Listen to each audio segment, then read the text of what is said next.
안녕하세요. 책 읽는 사람 소크랍니다. 오늘 소개할 책은 박민호 님이 쓰신 브랜드가 되어간다는 것이란 책입니다.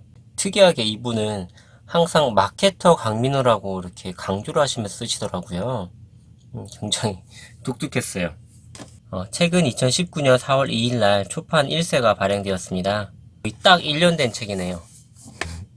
제가 이 책을 지난 여름에 읽기 시작했거든요. 근데 좀 재미가 없더라고요.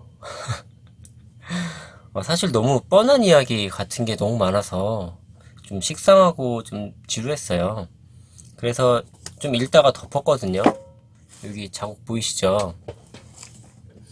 여기다 펜을 끼워놓고 거의 한 6개월, 7개월을 그냥 놔뒀어요, 책상에. 놔두다가 요즘에 또 갑자기 한 분, 두 분 이 책을 또 보는 분이 계시더라고요. 그래서 저도 다시 한번 봐볼까 하고 보게 됐는데 또 읽다 보니까 또 다른 느낌이 들더라고요.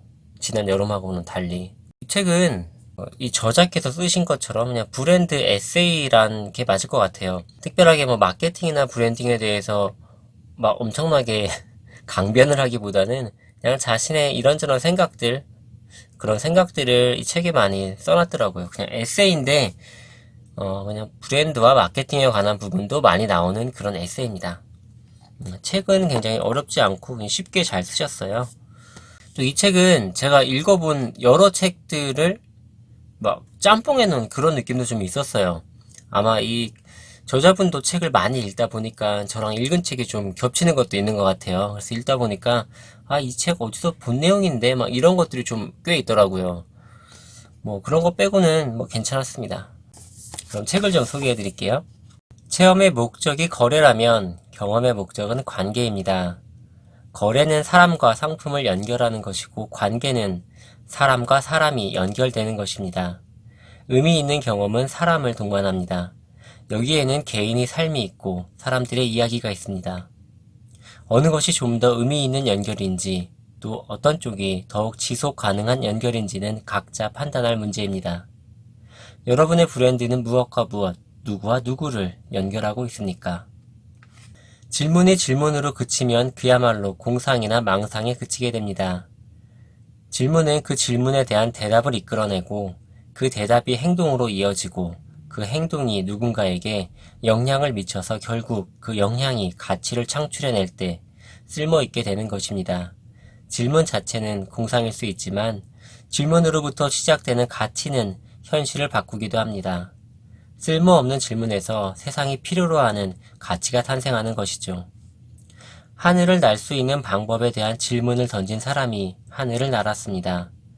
왜 지치지 않는 말은 없을까라는 질문을 던진 사람이 자동차를 만들었습니다. 꺼지지 않는 촛불은 없을까라는 질문을 한 사람이 전구를, 길을 걸으면서도 음악을 들을 수 있는 방법을 고민한 사람이 워크맨을 만들었습니다. 왜 핸드폰과 mp3 플레이어를 따로 들고 다녀야 하는지, PC를 항상 휴대하고 다닐 수 없는지에 대한 의문을 품는 사람이 스마트폰을 만들었습니다. 이탈리아 밀라노에서 경험한 노천 카페를 시애틀에서 즐길 수 있는 방법을 질문한 사람이 지금 세계 최고의 커피 브랜드를 만들었습니다. 이렇게 하다 보면 질문에서 시작된 세상의 가치들을 하루 종일 이야기할 수도 있을 것 같습니다. 우리에게는 항상 마음속에 질문을 품고 있는 사람, 질문에 의문을 던지는 사람이 필요합니다. 답은 반드시 질문을 던지는 사람만이 찾아낼 수 있습니다. 질문을 던지지 않는 사람에게는 답은커녕 도전의 기회조차 주어지지 않습니다. 먼저 질문을 던지지 않는 사람은 다른 누군가 이미 던진 질문이 세상에서 살아가게 됩니다. 새로운 세상의 모든 가치와 혁신의 출발은 바로 질문을 던지는 것입니다. 새로운 브랜드는 새로운 질문을 던지는 것으로 탄생합니다. 브랜드가 던지는 첫 번째 질문은 곧 그 브랜드의 철학입니다. 그리고 첫 질문이 무엇이냐에 따라 이어지는 질문과 답은 완전히 달라집니다. 질문은 현실을 바꾸는 힘을 가지고 있습니다. 우리는 그 힘을 바로 브랜드 철학이라고 이야기합니다. 철학이 없다면, 질문이 없다면 브랜드는 존재할 이유가 없습니다. 따라서 브랜드는 철학이 전부입니다. 우리가 흔히 이야기하는 브랜딩은 우리가 했던 질문과 그 질문에 대한 답을 내보이는 행위입니다. 상품과 서비스, 디자인, 유통, 가격, 프로모션, 프로세스, 물리적 증거, 함께하는 사람들. 이 모든 브랜드 마케팅의 목적과 수단은 결국 철학의 증거로서 활용되어야 합니다. 그럼에도 불구하고 현업에서는 브랜드가 매우 얕은 수준에서 다루어지고 있습니다. 특히 브랜딩이 질문에서 시작되는 본질적이고 가치지향적인 전략임에도 이러한 과정 없이 그저 쉽게 눈에 보이는 비하이나 명함, 디자인 패키지를 보기 좋게 꾸미는 얄팍한 수준을 브랜딩이라고 통용하는 현실은 한숨이 나올 지경입니다. 브랜드가 되어가는 과정에는 현실을 변화시키는 질문, 철학을 이끌어내는 의문이 필요합니다. 그리고 브랜드에 참여하는 사람들이 이러한 질문과 의문을 공유하고 함께 생각의 결을 맞추는 과정이 중요합니다. 브랜드가 뚜렷한 철학을 가지고 있다면 이에 관계자들의 모든 의사결정이 쉬워지고 빨라집니다. 요즘같이 애매하고 모호한 브랜드가 넘쳐나는 세상에서 단순함과 명료함은 브랜드를 식별하고 판단하는 고객들의 고민과 시간의 비용을 낮춰 브랜드의 가치를 높이는 역할을 하게 됩니다. 잔에 물이 넘치면 밖으로 흘러내리듯이 브랜드 역시 안에서 넘치면 밖으로 흘러나갑니다. 개인으로서의 삶이 결국 브랜드입니다.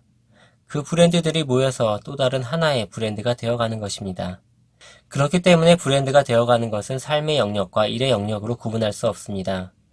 개인이 일상에서 던지는 질문과 의문, 작은 습관과 태도까지 결국 브랜드를 구성하는 하나의 단위가 될 테니까요. 신뢰는 있으면 좋은 것이 아니라 없어서는 안 되는 것입니다. 브랜드에서도 신뢰는 핵심적인 자산이라고 할 만큼 중요한 역할을 합니다. 브랜드는 고객에게 약속하고 고객은 브랜드가 기꺼이 약속을 이행할 것이라는 기대를 합니다. 이러한 기대가 반복해서 충족되었을 때 브랜드는 고객들에게 신뢰를 얻게 됩니다. 브랜드가 획득한 신뢰는 사람들의 구매 의사 결정 과정과 시간을 단축시킴으로써 고객의 시간적 비용을 절감시켜주는 역할을 합니다.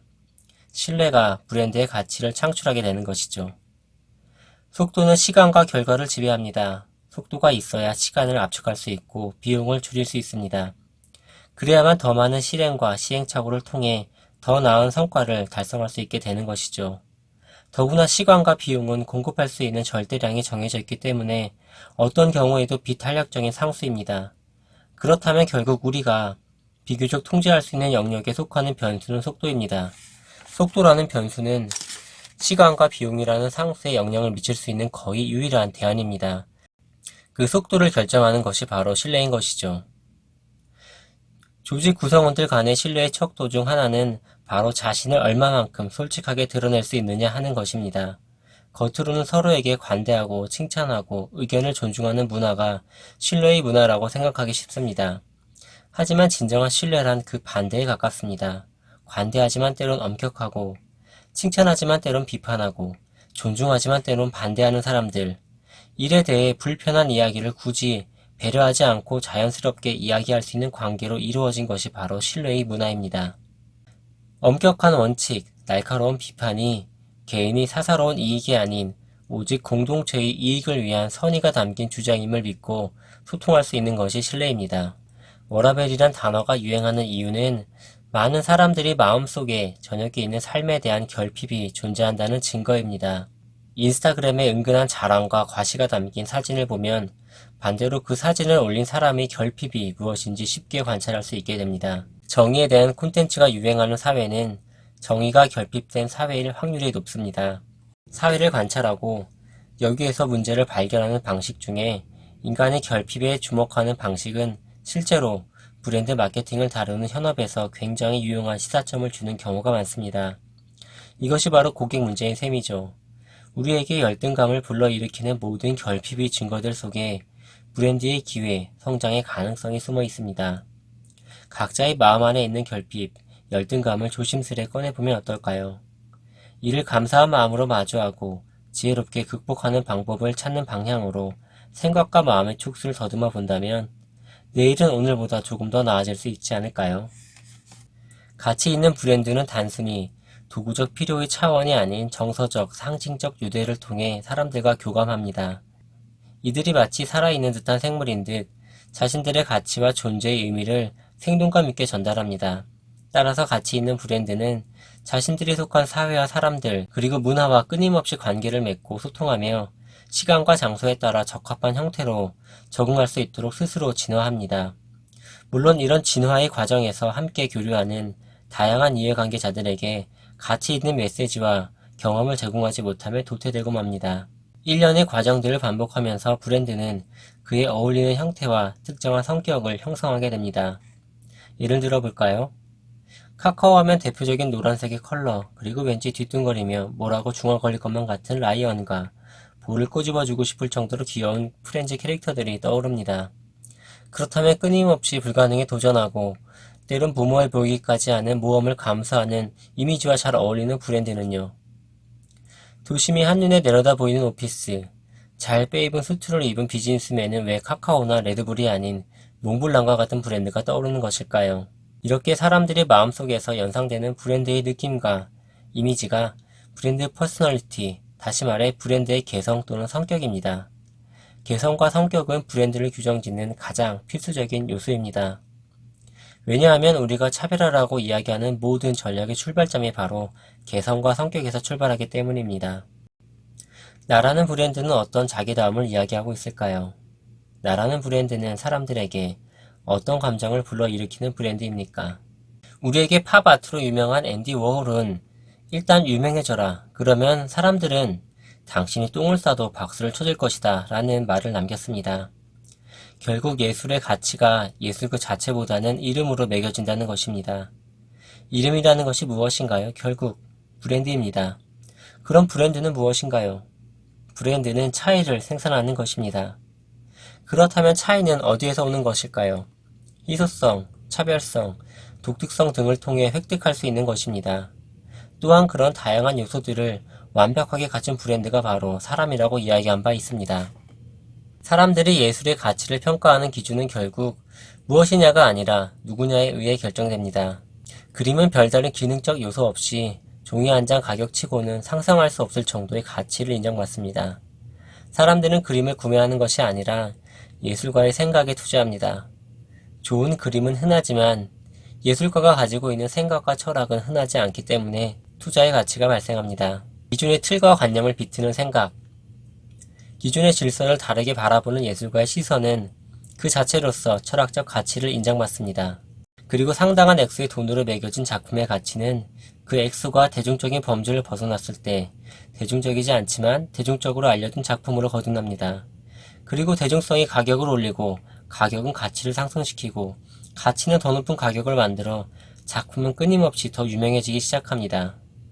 가격이 대중적이지 않을수록 작품은 대중적으로 성공합니다. 문제는 대중적으로 성공한 작품의 가치가 어디에서 비롯되는지는 아무도 모르게 된다는 것입니다. 진짜 작품의 가치가 어느 정도인지 가늠할 수 있는 기준이 사실상 부재하는 상태가 되어버린 것입니다. 이때 작품의 가치를 쉽게 판단할 수 있는 중거점이 바로 작가인 것입니다. 하지만 여전히 대중들은 왜 작품의 가치가 그 정도로 매겨지는지 확신하지 못합니다.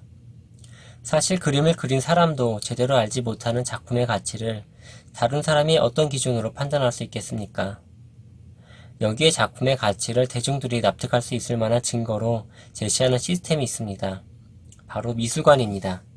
그림이 걸리는 미술관은 그림의 가치를 보증하는 역할을 합니다. 결국 작품의 가치를 결정하는 요소는 두 가지로 압축할 수 있습니다. 누가 그린 그림인가? 어디에 걸린 그림인가? 여기에 어떤 그림인가라는 질문은 중요하지 않습니다. 인간이 가진 개인으로서의 자아는 몸으로부터 벗어나고 싶어 하지만 대중으로서의 자아는 어디엔가 속하고 싶어 합니다. 개인으로서 자아는 다른 사람들과 나를 구별짓고 싶어 하지만 대중으로서 자아는 차별받고 싶어 하지 않습니다. 독립적인 삶을 추구하지만 대중으로부터 고립을 원하지 않습니다. 개인으로서의 주체성과 집단으로서의 대중성은 도저히 양립할 수 없는 모순적인 욕망에 기초하면서도 동시에 공존합니다. 대중은 대중적인 것을 편안하게 느끼면서도 대중적인 것에는 차별적 가치를 부여하지 않습니다. 이제는 모두가 알고 있습니다. 사람들에게 차별적 가치를 제공하지 못하는 상품과 서비스는 성공하지 못하는 사실 말입니다. 바야흐로 비주류를 위한 비주류가 주류가 되는 세상이 온 것입니다. 우리가 잊지 말아야 할 점이 있습니다. 대중을 움직이는 차별적 가치는 누구에서 시작합니다. 누군가의 생각, 누군가의 행동, 누군가의 발견에 새겨진 이름의 가치가 곧 브랜드인 것입니다. 알 수 없는 끌림의 단서를 제공하는 역할을 하는 것이 브랜드 이미지입니다. 브랜드 이미지는 브랜드의 차별적인 가치 제안으로 형성됩니다.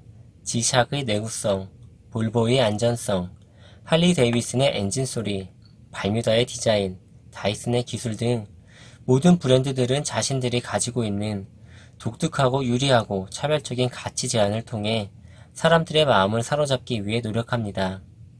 하지만 이런 포지셔닝 싸움에서 무조건 실패하고 마는 방법이 있습니다. 바로 모든 것을 강조하는 것입니다. 모든 것을 강조하는 것은 아무것도 강조하지 않는 것과 마찬가지입니다. 이야기해야 할 것은 단 한 가지입니다. 시간, 예산 등 정해진 자원을 브랜드가 가진 하나의 강력한 강점과 매력에 집중해야 하는 것이죠. 여러분의 브랜드가 가지고 있는 장점이 너무나도 많다는 것을 알고 있습니다. 하고 싶은 말이 정말 많겠지만 한 가지만 이야기하시기 바랍니다. 그래야만 사람들에게 끌림의 단서를 제공하는 브랜드 이미지를 구축할 수 있습니다. 하나의 강력한 매력과 장점을 가진 브랜드는 차츰 사람들의 눈에 띄기 시작합니다. 브랜드가 가진 장점과 매력을 발견한 사람들은 결국 사랑에 빠집니다. 그 다음에 이어지는 과정도 사람과 사람 사이의 사랑과 똑같습니다. 막상 브랜드를 소유하고 경험해보니 슬슬 해당 브랜드의 이런저런 단점도 눈에 띄기 시작합니다. 하지만 이미 브랜드를 선택한 사람들은 쉽게 이별을 선언하지 않습니다. 불만을 이야기하고 짜증을 내더라도 해당 브랜드와의 관계를 계속 이어갑니다. 네, 이 책은 브랜드나 마케팅에 관한 책이라기보다는 에세이에 더 가깝다고 보시면 될 것 같아요. 자기계발 같은 느낌도 좀 있고요. 그냥 어렵지 않게 읽을 수 있는 책이라 좀 편한데 한 가지 단점이 있다면 좀 뻔한 이야기들이라는 거. 이런 것만 빼고는 좀 괜찮았어요. 일단은 저는 뭐 이 책을 읽다 보니까 이 책 자체가 하나의 또 마케팅이 되어서 이 저자의 전작, 변하는 것과 변하지 않는 것, 그 책이 너무 궁금해졌습니다. 일단은 사놨는데 한번 읽어보고 알려드리겠습니다. 네, 오늘도 들어주셔서 너무나 감사합니다. 다음에 또 뵙겠습니다.